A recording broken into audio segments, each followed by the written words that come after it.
La récolte des kiwis a déjà débuté dans les Landes, un peu avant l'automne et donc un peu en avance cette année, notamment pour les mini kiwis, les kiwai et les kiwis jaunes. Mais certains producteurs sont déjà dans le rouge.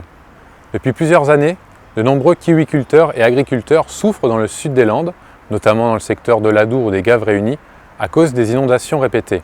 4 crues centennales ont été constatées lors des 6 dernières années. La dernière, en mai 2020, aurait été la goutte de trop après les 800 mm de précipitations tombées l'hiver dernier.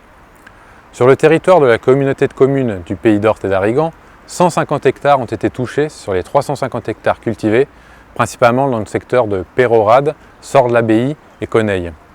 Et chez les producteurs de la coopérative SCAP Kiwi Fruits de France, 1200 tonnes de kiwis verts ont déjà été perdues.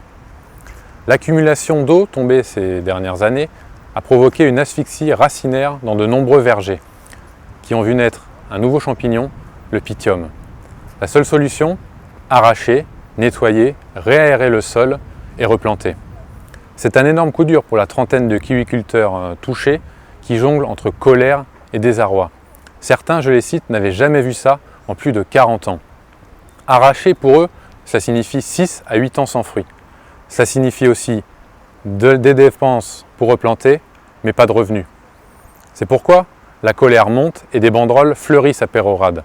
On peut notamment y lire « Kiwiculteurs, territoire noyé, kiwiculteurs sinistrés, agriculteurs isolés, exploitation en danger ».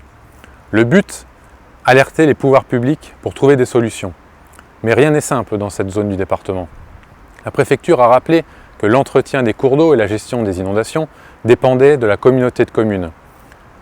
Mais l'intercommunalité a peu de pouvoir et est bloquée par de nombreuses barrières administratives.